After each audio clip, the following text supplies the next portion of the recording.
Hi, welcome to my platform, either the YouTube channel or the Facebook page for Sensor Academy.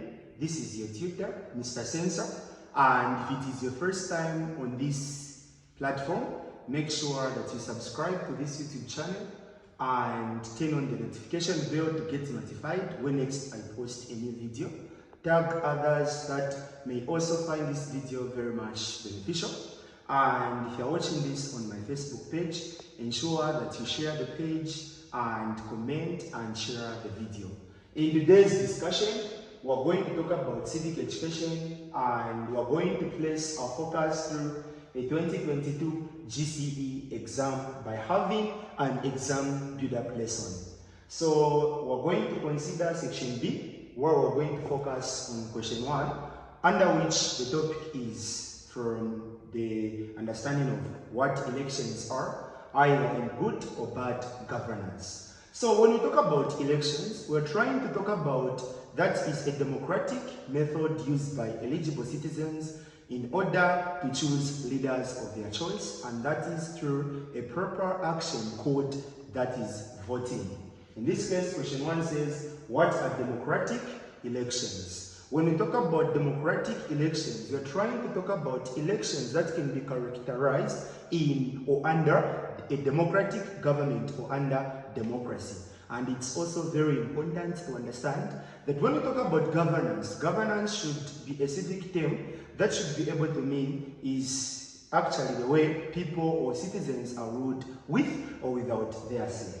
What are democratic elections? Democratic elections are elections that are going to ensure that they are going to allow people to be treated equally, and at least these elections are going to stand a test of time.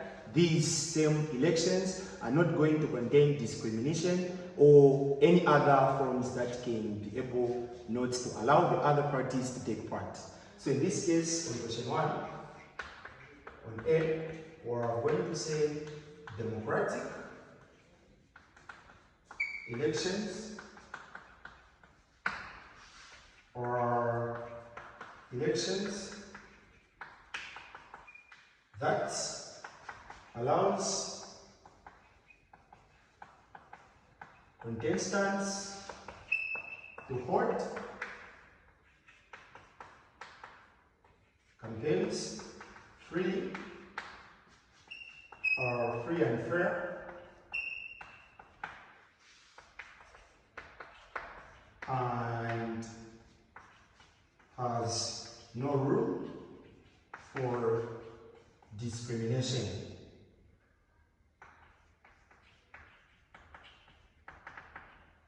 And we can also add on that democratic elections are elections that are also able to recognize the importance of the rule of law, whereas citizens are not intimidated in terms of who to vote for and why they should vote for those candidates. So I'm trying to say democratic elections are elections that allows contestants to hold campaigns, then we're saying are free and fair and has no room for discrimination.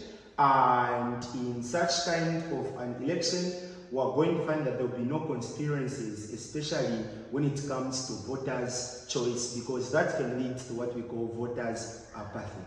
Then B, explain 3 indicators of democratic elections. This is more like talking about the characteristics of elections in good governance. The first thing is that elections should be inclusive in the way that they should allow all parties or different categories of eligible citizens to take part, regardless that some may even be disabled. And elections should be competitive in the way that they should be free and fair, and ensuring that the rule of law is promoted and respected. And we can also talk about elections being periodic, where they can only be held after a certain period of time when or after an elected government is being able to be trusted and give back to the people or being answerable for certain deeds or action. And at the same time, we can talk about elections being able to being characterized in good governance in several other ways that can also bring about, that is, a democratic governance. So in this case, that is on B. We're going to say indicators of democratic elections are, or we can say includes, being decisive as the winner of the election should not be prevented from forming government or taking office. That is one. So indicators of democratic elections includes being decisive as the winner of the election should not be prevented from taking office. And remember, when you're writing something that's more like an explanatory type of answering, you should probably give that statemental paragraph. And we can talk about being competitive as elections should be free and fair and inclusive, thereby excluding all forms of discrimination. So we're trying to say indicators of democratic elections in good governance includes elections being decisive, and trying to explain briefly on what that point really means, saying as the winner of the election should not be prevented from forming government or office as the ruling party, and also being competitive as elections should be free and fair, and lastly inclusive, thereby excluding all forms of discrimination. And by doing that, it means you've answered, that is question 1.